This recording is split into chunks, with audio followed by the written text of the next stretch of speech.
श्री स्वामी समर्थ. सर्वप्रथम मंडळाचे प्रमुख श्री दादा यांना मी विनंती करतो, कृपया त्यांनी व्यासपीठाकडे यावं. तसेच सौ विनीता वहिनी यांनाही मी विनंती करतो. श्री आबा मोरजकर साहेब यांना विनंती करतो, आपण कृपया समोर यावं. तसेच देशपांडे काका, पी आर कुलकर्णी काका, सर्वजण व्यासपीठाकडे यावं. मी समर्थ. सर्वप्रथम सर्व भक्तांचं स्वागत करतो. तसेच आजच्या कार्यक्रमासाठी खास कोकणात नाही सगळे मंडळी आलेले आहेत, त्यांचे मी सहर्ष स्वागत करतो. तसेच आज ज्या आपल्या इथे मठामध्ये पादुका स्वामींच्या काळातील वस्तू ज्या इथे दर्शनासाठी ठेवलेत ते वैभव महाराज यांचंही मी स्वागत करतो. श्री स्वामी समर्थ. आज गुरुवार, स्वामीवार. आजचे महाप्रसादाचे मानकरी जे आहेत आणि आरतीचे मानकरी आज तिघांच्यामध्ये प्रसाद केला गेलेला आहे. त्यातले दोन जे भक्त आहेत त्यांनी सांगितलं आहे नाव आमचं सांगू नका, त्यामुळे त्यांचं मी काय नाव घेत नाही. आणि तिसरे जे भक्त आहेत आपल्याच मंडळातील महिला सेवेकरी श्रीमती अर्चना ठाकूर यांच्या आजच्या अन्नदानामध्ये सहभाग आहे. अर्चना ठाकूर ह्या बरेच वर्षे आपल्या इथे स्वामी सेवेत आहेत. मंडळात पडेल ती जबाबदारी ते पार पाडतात. मंडळाचे विविध ज्या काही सेवा आहेत त्याच्यामध्ये त्यांचा सहभाग असतो. अन्नदानाचा जो आपला सेक्शन आहे त्याच्यामध्ये त्या कार्यरत असतात. तर अशा श्रीमती अर्चना ठाकूर यांना मी विनंती करतो, कृपया त्यांनी व्यासपीठाकडे यावं. श्री स्वामी समर्थ महाराज की जय. हेमंत रासने साहेब आलेले आहेत, त्यांचं स्वागत करतो. साहेबांना विनंती करतो व्यासपीठाकडे यावं. दादांना विनंती करतो आमदार रासने साहेबांचा त्यांनी सत्कार करावा. श्री स्वामी समर्थ महाराज की जय. श्री स्वामी समर्थ महाराज की जय. श्री स्वामी समर्थ. आज आपल्या मठामध्ये स्वामींनी स्वतः ज्या वापरलेल्या वस्तू आहेत त्या वस्तूंचं दर्शन घेण्याकरता या ठिकाणी आलेत. आपण नेहमी दर गुरुवारी मोठ्या संख्येने इथं स्वामींची आरती करता आणि आपलं जे दादांनी जो आता संस्कार आपल्याला इथं दिला आहे त्याचा आनंद घेण्याकरता आपण इथं येत असतो. ज्या वेळेस मला या ठिकाणावरून निरोप येतो दादांचा, वहिनींचा, त्यावेळेस मी स्वामींनी बोलवलं असं समजून स्वामींच्या दर्शनाला येतो. आणि इथं आल्यानंतर एवढीच प्रार्थना करतो की आज आपण मला या मतदारसंघाचा लोकप्रतिनिधी म्हणून काम करण्याची जबाबदारी दिली, ती जबाबदारी माझ्या हातून अतिशय चांगल्या पद्धतीने घडो. आज आपल्या देशाचे पंतप्रधान मोदीसाहेब जो विकसित भारत घडवू इच्छितात त्याच्यात आपण दिलेलं लोकप्रतिनिधी म्हणून ती दिलेली जबाबदारी त्याच्यात माझंसुद्धा योगदान घडो आणि आपला शहर असेल, राज्य असेल, राष्ट्र असेल हे विकसित होणं, सर्वांना सुख समृद्धी समाधान लाभण्याकरता स्वामींच्या आशीर्वादाने ते घडणार आहे. पण त्याच्यात लोकप्रतिनिधी म्हणून मलासुद्धा निमित्त करावं एवढंच स्वामींचरणी प्रार्थना करतो. पुन्हा एकदा दादांनी या ठिकाणी बोलवलं, नेहमीप्रमाणे स्वामींचं दर्शन आणि आदर सत्कार केला त्याबद्दल दादांचं आणि आपल्या सर्वांचं मनापासून धन्यवाद देतो आणि माझे 2 शब्द संपवतो. श्री स्वामी समर्थ. धन्यवाद आमदार साहेब. आज आपल्या मठामध्ये इंदापूरवरनं खास वैभवजी महाराज स्वामींच्या पादुका इतर काही वस्तू दर्शनासाठी घेऊन आलेले आहेत. तर अशा वैभव महाराजांना मी इकडे व्यासपीठाकडे बोलवतो आणि दादांनाही विनंती करतो कृपया त्यांनी महाराजांचा सत्कार करावा. श्री वैभवजी महाराज. श्री स्वामी समर्थ महाराज की जय. श्री स्वामी समर्थ महाराज की जय. वाढदिवस पण आहे आज. हो, आज वैभवजी महाराज यांचा वाढदिवस पण आहे. त्यानिमित्त आपल्या परिवारातर्फे सर्वातर्फे त्यांना वाढदिवसाच्या खूप खूप शुभेच्छा. श्री स्वामी समर्थ महाराज की जय. आता मी वैभवजी महाराजांना विनंती करतो त्यांनी आपलं थोडक्यात मनोगत व्यक्त करावं. श्री स्वामी समर्थ महाराज. महाराजांच्या समाधीनंतर महाराजांचे जे उत्तराधिकारी आहेत त्यांना ह्या सगळ्या वस्तू काढून देण्यात आल्या. महाराजांच्या समाधीच्या वेळेस फक्त वस्त्र समाधीच्या वेळेस असतं, ह्या सगळ्या वस्तू काढून दिलेल्या. त्याच्यामध्ये महाराजांच्या हातामध्ये असलेला जो दिव्य मणी आहे तो एक मणी आहे. महाराजांच्या कानातले 2 रुद्राक्ष आहेत, गळ्यातली कंठीमाळ आहे, रुद्राक्ष आहे, तसेच दत्त महाराजांचा शंख आहे. बाकीच्या सगळ्याच वस्तू आहेत. ह्या वस्तू म्हणजे काही वस्तू महाराजांच्या अंगावरील आहेत, काही वस्तू महाराजांच्या पूजनातल्या आहेत व काय महाराजांच्या नित्य वापरातले आहेत. त्यामुळे ह्या वस्तू छोट्या आहेत. त्याच्यामध्ये जो मणी आहे तो महाराज 2 बोटामध्ये पकडून त्याला त्या बाजूला डाग पडलेला असा तो दिव्य मणी आहे, त्याला डबी पण आहे.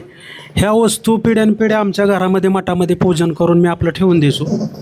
महाराजांनी कधीच मला म्हणले नाही की ह्याचं लोकांसाठी दर्शन करा म्हणून. वयाच्या 15 वर्षापासून मी अक्कलकोटला जातो, तो माझी अनुभूती सांगतो. त्यावेळेस मी म्हणायचो महाराज तुम्ही आमचं आहे सगळं, आम्ही उत्तराधिकारी आहे, पण कसं काय. तर मग वयाच्या 35व्या वर्षी महाराजांनी सगळे मला पत्र वगैरे अक्कलकोटवरून आलेली त्यांच्या उत्तराधिकाऱ्याला ती सगळी सापडली मला.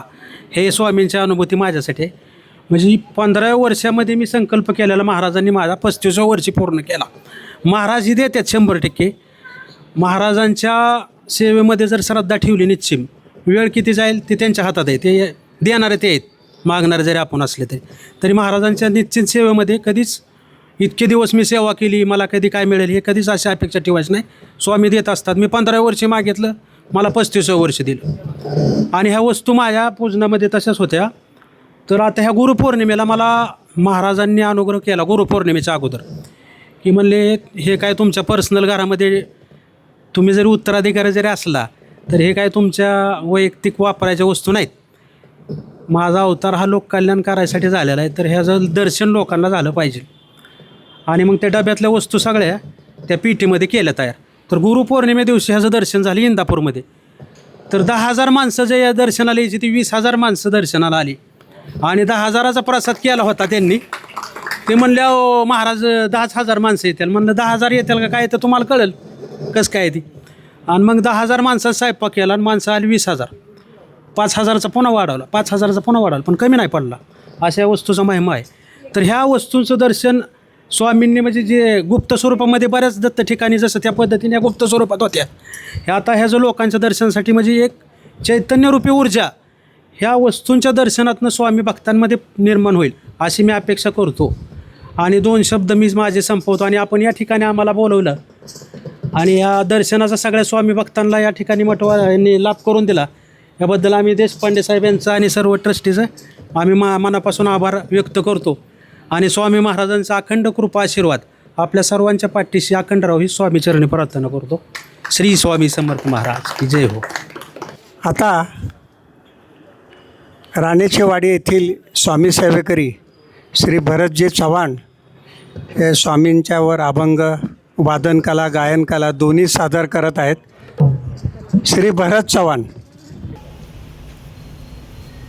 स्वामी समर्थ भक्तांचा वाली,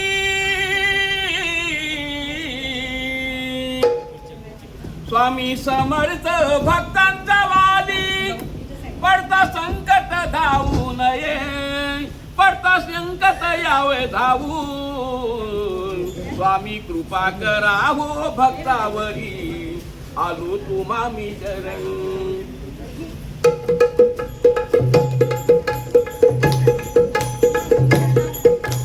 गातो मी गुणगान स्वामींचे, गातो मी गुणगान, गातो मी गुणगान स्वामींचे, गातो मी गुणगान.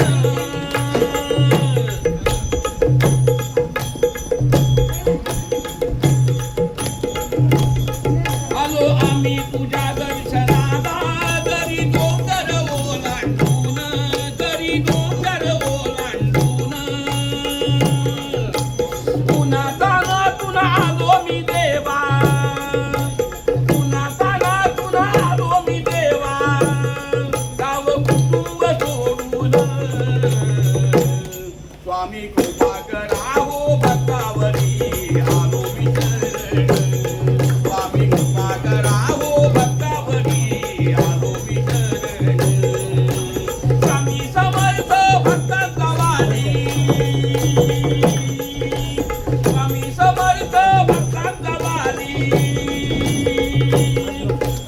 संकट यावे धावून, पडता संकट यावे धावून.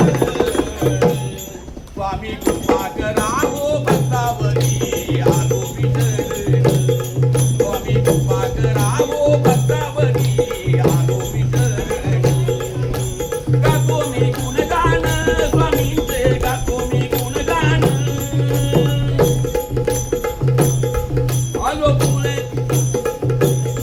आलो पुणे नारायण पेठात, झाली दादा स्वामींची भेट, झाली दादा स्वामींची भेट. एकी शहारे पाहून स्वामी, एकी शहारे पाहून स्वामीना आला कंठ गाठून, आला कंठ गाठून. स्वामी कृपा करा हो भक्तावरी आलो विठ्ठल. स्वामी कृपा करा हो भक्तावरी आलो विठ्ठल. स्वामी समर्थ भक्तांचा वाली,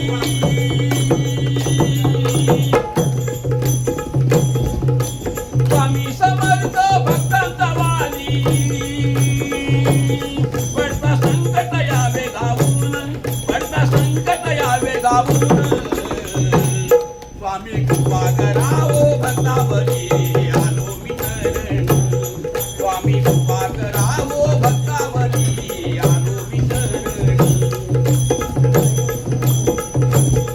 सारे सेवेकरी बसले, ऐक ना ऐक, ऐक ना दादाचं प्रवचन. सारे सेवेकरी बसले, ऐक ना दादांचे प्रवचन.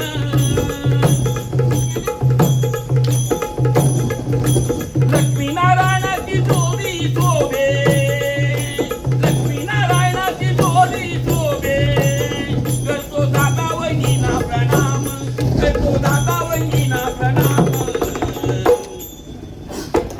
स्वामी कृपा करा हो भक्तावरी आलो विठ्ठल.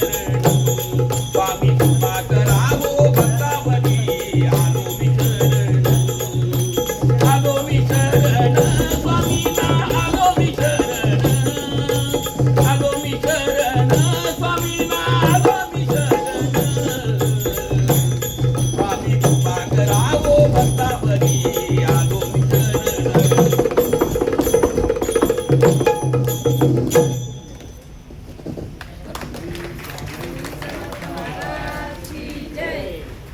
सौ रुपालीताई नगरकर यांना मी व्यासपीठाकडे बोलवतो. कृपया त्यांनी व्यासपीठाकडे यावं. सौ रुपालीताई नगरकर.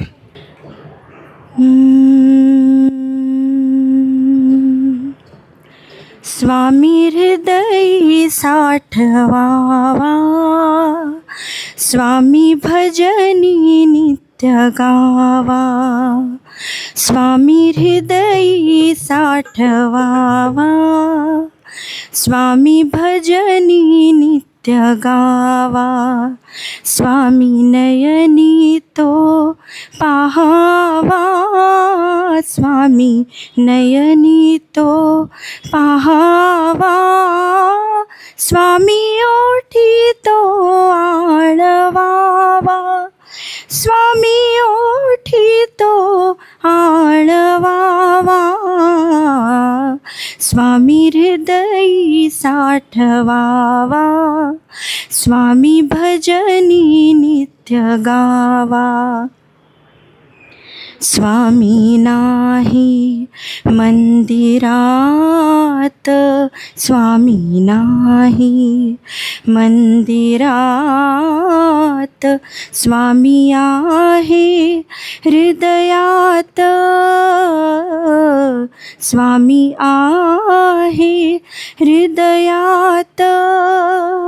स्वामी नामे तल्लीन हो, स्वामी नामे तल्लीन हो. स्वामी नामानेच नाचू, स्वामी नामानेच नाचू. स्वामी नामे तल्लीन हो, स्वामी नामा नाचू स्वामी नामानेच नाचू स्वामी नामानेच नाचू स्वामी हृदयी साठवावा स्वामी भजनी नित्य गावा स्वामी नयनी तो पाहावा स्वामी नयनी तो पाहावा स्वामी ओठी तो आळवावा स्वामी ओठी तो आळवावा स्वामी हृदयी साठवावा स्वामी भजनी नित्य गावा.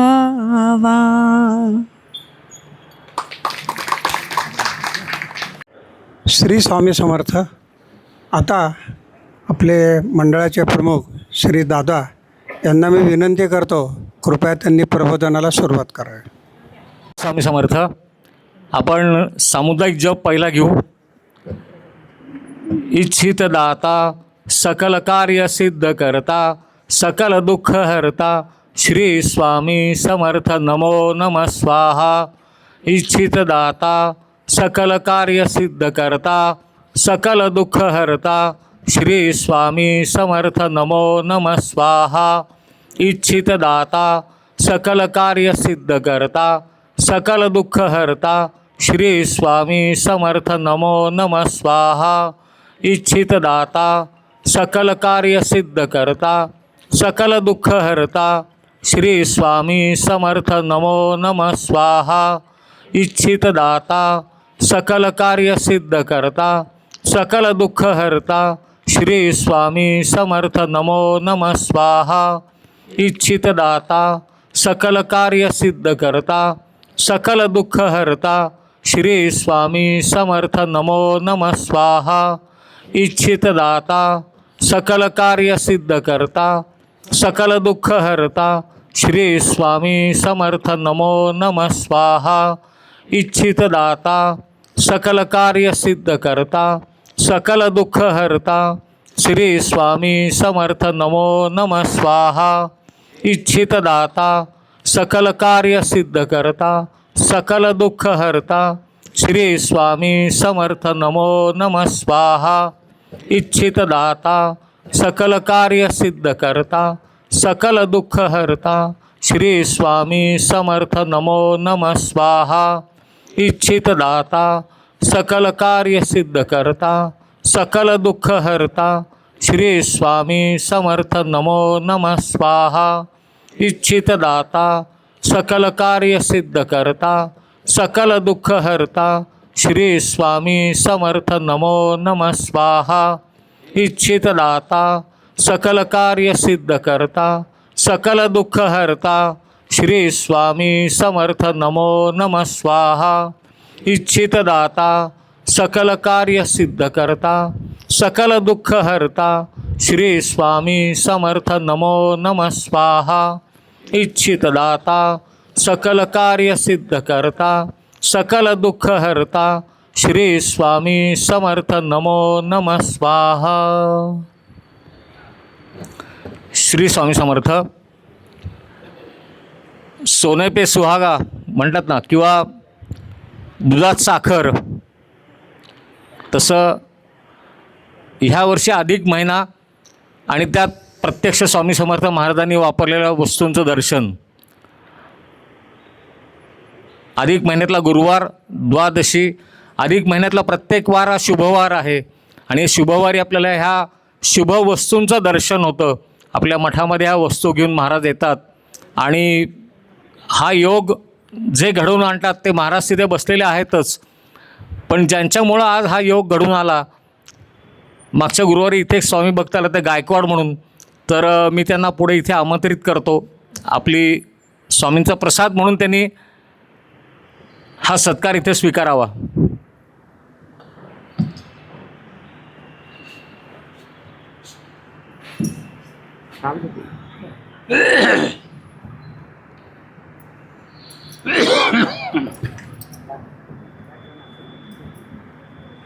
श्री स्वामी समर्थ महाराज की जय.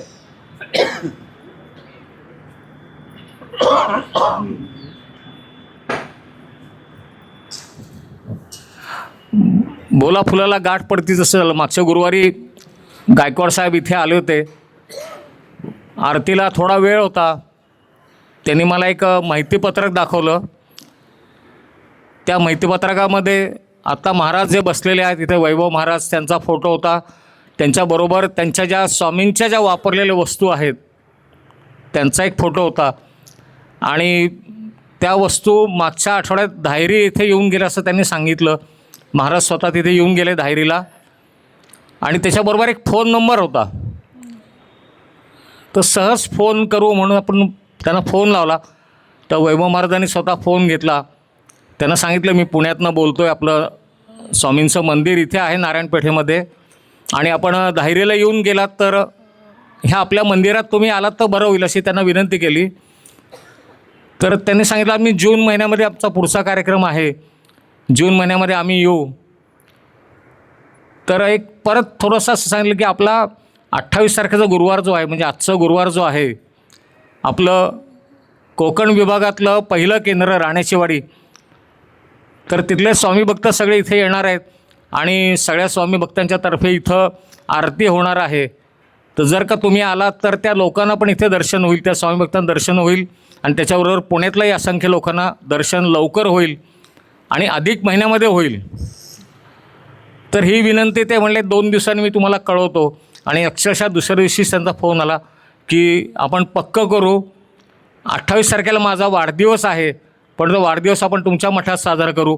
तर एकदा जोरदार टाळ्या पर एकदा वैभव महाराजांच्या वाढदिवसानिमित्त, की एवढं स्वतःचा वाढदिवस विसरून ते आपल्याकरता इथे आलेले आहेत. ते अधिक महिना हा अधिकच देणारा असतो हे आपल्याला आज परत एकदा सिद्ध झालं. आपल्या गुरुवारची सेवा महाराज इथं रुजू करून घेत आहेत आणि आपण फक्त मनात इच्छा व्यक्त करायची. जो गुरुवारी अण्णांनी जो आपल्याला जप दिला आहे तो आता आपण केला होता की इच्छित दाता हा जप, त्याच्यामध्ये किती शक्ती आहे. मनामध्ये तुम्ही फक्त इच्छा धरा, रोज तो जप 15 वेळा करा. अधिक महिना आहे, त्याचं आपल्याला फळ नक्कीच अधिक मिळेल. आणि आजचं हे फळच आपल्याला मिळालेलं आहे की आपण फक्त इच्छा व्यक्त केली महाराजांच्याकडं आणि वैभव महाराज इथे आले. फक्त 8 दिवसाचाच फक्त मागच्या गुरुवारी हे बोलणं झालं. आजच्या गुरुवारी आपल्याला सगळ्या वस्तू इथे दर्शनाला मिळाल्या. म्हणजे मनात यायचा अवकाश महाराज इथे पूर्ण करतात. आणि जे आपण नेहमी सांगतो की स्वामींचं वास्तव्यच इथे आहे, ते एकदा परत वारंवार ते सिद्ध होतं. हे 100% ह्याची प्रचिती आज परत एकदा सगळ्या आपणांनी घेतलेली आहे. अधिक महिन्यामध्ये हा महाविष्णूंचा जो आपण महिना किंवा श्रीकृष्णांनी जे त्याला नाव दिले पुरुषोत्तम मास, आणि अधिक महिन्यामध्ये फक्त विष्णूंची सेवा अधिक करा असं आपण जे सांगितलं होतं, त्याच्यामध्ये ओम विष्णवे नमः किंवा ओम श्रीम नमः हे 2 मंत्र आहेतच. पण त्याच्याशिवाय विष्णू सहस्त्रनाम हे एक खूप प्रभावी असं स्तोत्र आहे. ते किती प्रभावी आहे आपण अधिक महिन्यातच नाही, जर का रोज ते वाचनामध्ये घेतलं, एक साधारण 20 मिनटं कमीत कमी लागतात. अधिक महिन्यापासून सुरुवात करा, पुढं रोज ते वाचन करा. ते कसं प्रभावी आहे एक छोटीशी गोष्ट सांगतो फक्त. त्यामध्ये पूर्वीची गाव संस्कृती आपण म्हणू, जसं वाडा संस्कृती किंवा चाळ संस्कृती, तसं पूर्वीची जी गावं होती त्या गावांमधनं कसं होतं की प्रत्येक बलुतेदार जसं असतास की त्याची ज्याची कामं त्याची त्यांनी करायची, तसं पौरोहित्य करणारे एक ब्राह्मण असतात. पण गाव छोटं, रोज कसं चालणार त्यांचं, रोज कोणाकडं पूजा थोडीच असणार आहे. जे काय मिळेल 1 रुपया 2 रुपये त्या काळातले कसं कसं गुजराण व्हायची. कधी कधी असं व्हायचं काहीच मिळायचं नाही. महिना तर काढला पाहिजे. फक्त त्यांचा नियम एक होता, रोज पहाटे उठायचं 4:30 वाजता, शुचिरभूत व्हायचं आणि 5 वाजता विष्णू सहस्त्रनाम वाचायला बसायचं. हळूहळू पाठ होत आलं होतं. कुठेही त्यांना पुस्तकाची आवश्यकता कधी लागली नाही. नियम कधीच चुकवला नाही. 5 म्हणजे बरोबर 5ला वाचन सुरू व्हायचं त्यांचं. आणि मग दिवसभरात जे काय मिळेल भिक्षुकी करून, पौरोहित्य करून मिळालं नाही मिळालं. अशी 12 वर्ष जातात. जसं आता महाराजांनी सांगितलं की 15व्या वर्षी विनंती केली, ती मान्य झाली 35व्या वर्षी. 12 वर्ष अशीच जातात. सणवार काही नाही, जसं आहे रोजचं जीवन सुरू आहे. मुलं कधी आजारी पडतायत, सणावाराला कधी नवीन कपडे नाहीत. एक वेळ अशी येते की आता 12 वर्ष हे आपण तप केलेलं आहे, असं एकदाही त्यांना वाटत नाही की आपण काहीतरी मागावं. आपण इथे बघतो कधी कधी सेवा दिली की एक 15 दिवसांनी मला फोन येतो, दादा 15 दिवस झाले अजून काहीच फरक नाही पडला. पण 15 दिवसात फरक पडायला त्याच्या अगोदर काय झालं असेल, त्याच्या अगोदर किती तिथं घाण तुमच्या बाजूला झाली असेल, किती नकारात्मक शक्तीने तुमच्यावर प्रभुत्व मिळवलं असेल, त्या शक्ती काढायला जर का 15 दिवस कमी पडत असतील, जी काय सेवा दिलेली असेल करत राहणे हे फक्त महत्त्वाचं आहे. आणि त्या ब्राह्मणांनी असं कधीच विचार केला नाही की आपल्याला 1 वर्ष झालं आहे, 2 वर्ष झाली आहेत, 10 वर्ष झाली आहेत. फक्त 5 वाजता उठून विष्णू सहस्रनाम वाचणे एवढंच त्याला माहिती होतं. आणि असं झालं की मग भगवंताची वेळ ती त्याला द्यायची, भगवंताला ते द्यायलाच लागतं. नंतर हा मागत तर काय नाही ना, आता आपणच त्याला द्यायला पाहिजे.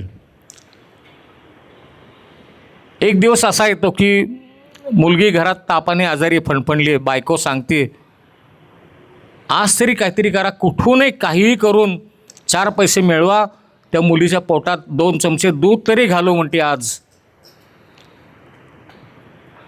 विष्णू सहस्रनाम वाचून झालेलं असतं. दिवसाच्या जे काय असेल आपली कमाई म्हणा, त्याच्याकरता महाराज ते बाहेर पडतात, तो ब्राह्मण बाहेर पडतो. कमाई काय होत नाही. जिथं नित्य देवळात जिथे बसलेले असतात, एक मुठभर कोणीतरी तांदूळ आणून ठेवतं तिथे. आता घरी गेल्यानंतर काय करायचं, संध्याकाळची वेळ आली, मुलगी आजारी आहे, डोक्यात विचार असतो, पण काही करायचं असेल तर 2 पैसे तर जवळ पाहिजेत. असं तेही नाही मिळालं, फक्त मुठभर तांदूळ मिळालेत. आनंदात तरी पण ते घेतात, मुठभर तांदूळ घेऊन घरी येतात. तर घराच्या बाहेर 2 गायी उभ्या असतात. आता त्या गायींना ते नेहमी बघतात, वाळलेल्या गायी, तब्येती हाडकं असं दिसतात अशा गायी नेहमी त्यांच्या दृष्टीस पडायच्या. पण आज त्या गायींमध्ये थोडासा बदल झालेला असतो. सहज त्यांची नजर जाती तर गायींची सडक भरलेली असतात. आता हे कसं काय शक्य झालं म्हणतात, रोज या गायी अशाच उभ्या असतात इथं. तो बायकोला हाक मारतो, तरी इकडं ते म्हणतो, बघ बरं जरा प्रयत्न करून दूध निघतंय का.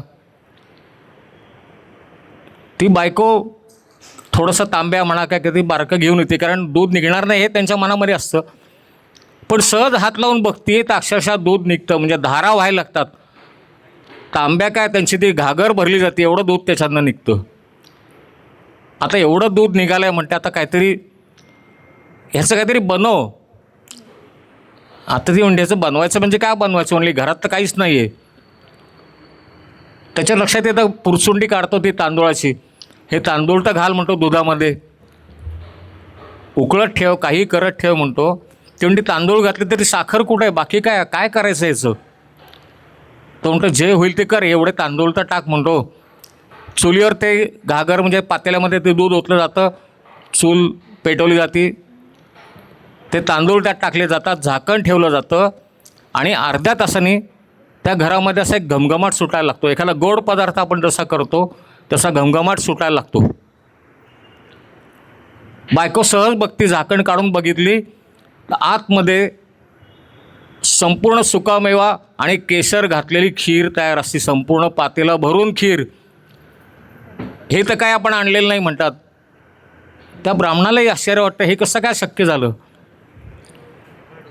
तो आपला मनोमन देवाला नमस्कार करतो, चला आज तर पोरांची भूक भागली, सगळेजण कितीतरी दिवसांनी सगळेजण भरपूर जेवतात. आता हे जेवण झालं, खीर संपायला पाहिजे ना, खीर परत पातेलं भरून आहे तेवढीच.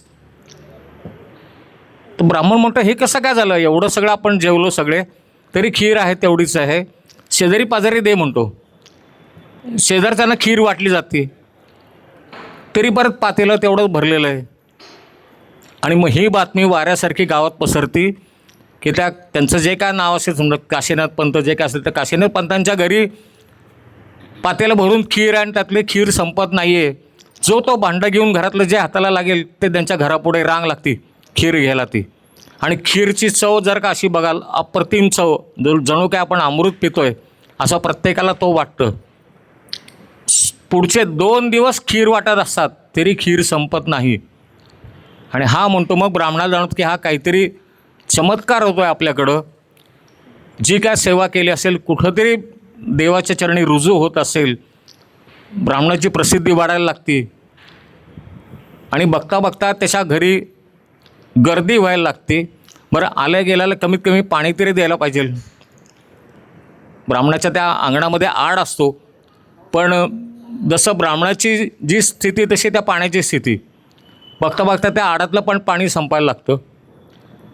आता जर का उद्या आणखीन 10-15 लोक आली तर पाणी आणायचं, परत गावात जाऊन कुठून आणायचं, कसं आणायचं हा विचार करत असताना तो सहज त्या आडामध्ये डोकावून बघतो आणि देवाला प्रार्थना करतो की उद्या जर का 10 लोक आली तर आता पाणी कसं आणायचं. असं कसं आणायचं म्हणल्याबरोबर गुडगुड गुडगुड गुड असा आवाज यायला लागतो.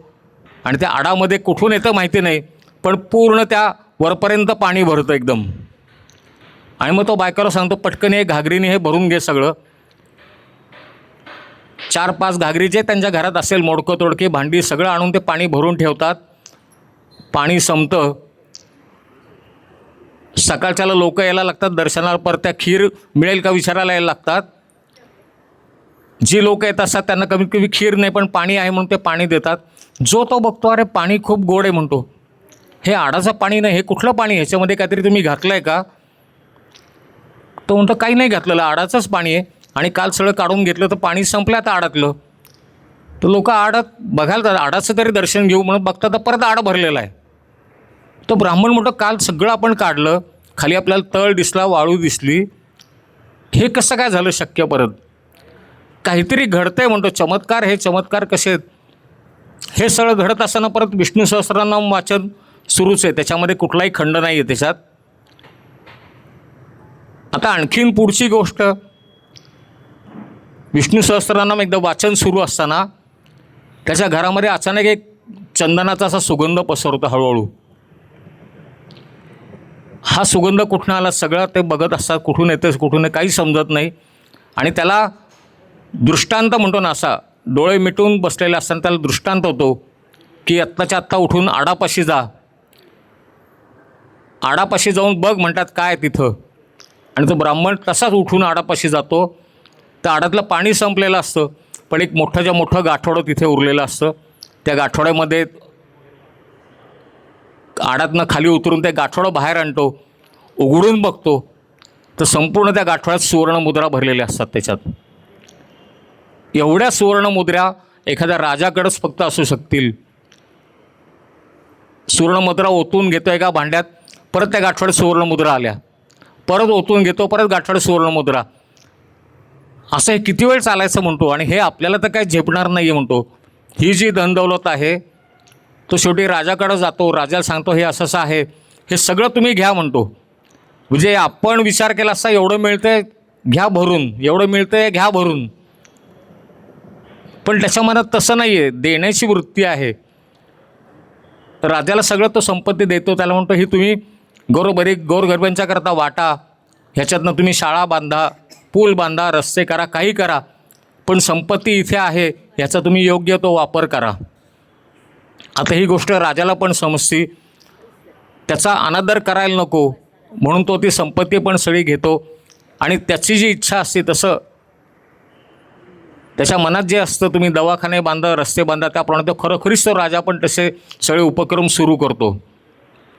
आता हे सगळं घडत असताना महाविष्णू आणि लक्ष्मींची चर्चा होती की हे सगळं तर झालेलं आहे असे म्हणतात. आता लक्ष्मीदेवी म्हणतात की मी एकदा जाऊ का परीक्षा घ्यायला फक्त. तर विष्णू म्हणतात अजून काय तू काय परीक्षा घेणार, तू आता बघितलं नाही का त्याला एवढं आपण सगळं दिलं तरी त्यांनी सगळं दान केलेलं आहे, ते तू आता काय परीक्षा घेणार. ती म्हणते एकदाच जाते मी. तर विष्णू परवानगी देतात. लक्ष्मी एकदा विष्णू सहस्रनाम वाचन संपल्यानंतर तिथे साध्या रूपामध्ये येते आणि त्या ब्राह्मणाला सांगते की ब्राह्मणा, महाविष्णू तुझ्यावर प्रसन्न झालेले आहेत म्हणतात. तुझे रोज तुझं वाचन सुरू आहे. त्यांनी महाविष्णू प्रसन्न झालेले आहेत आणि मी प्रत्यक्ष लक्ष्मी माता आहे.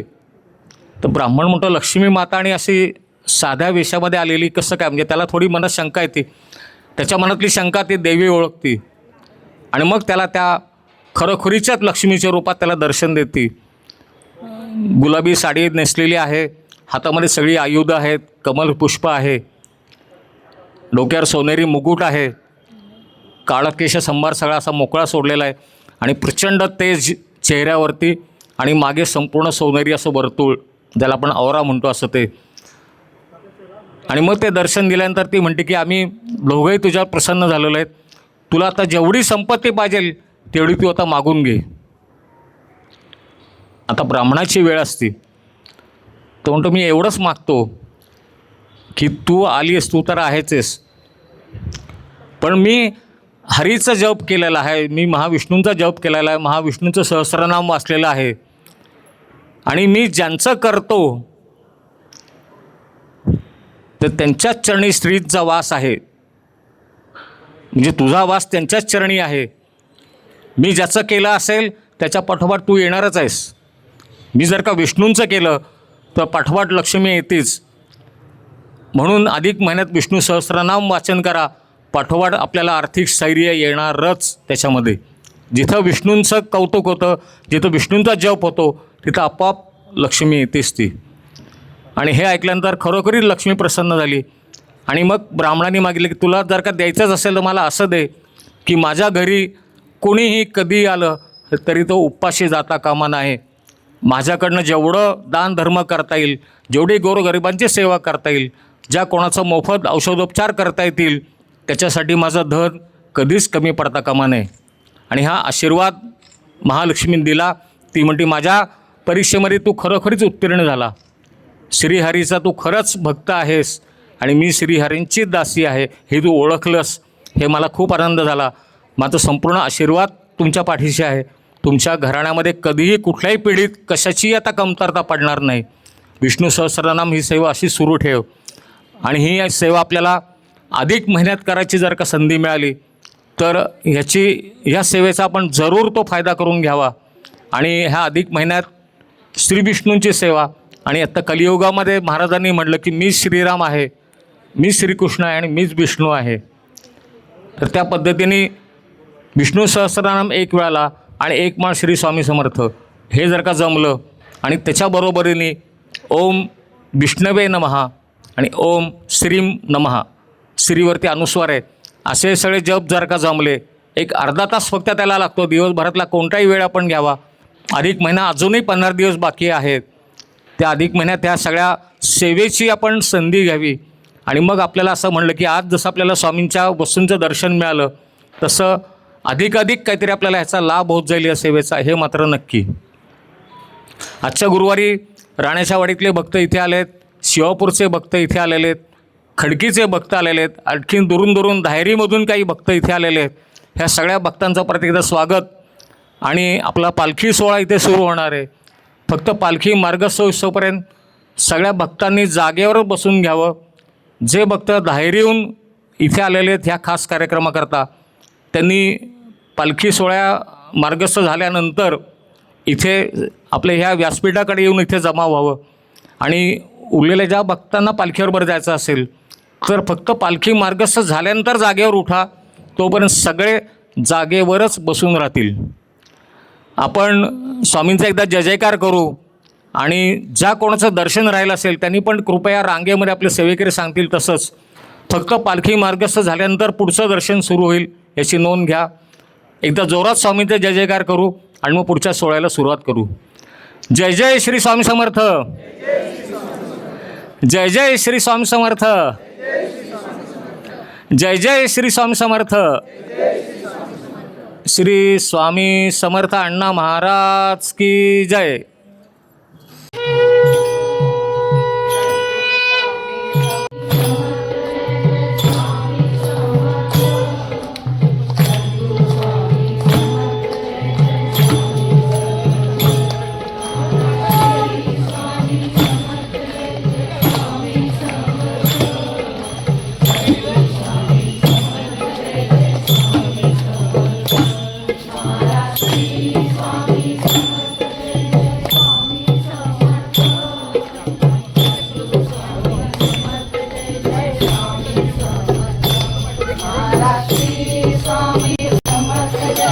आरती करा ग, शंकरी आरती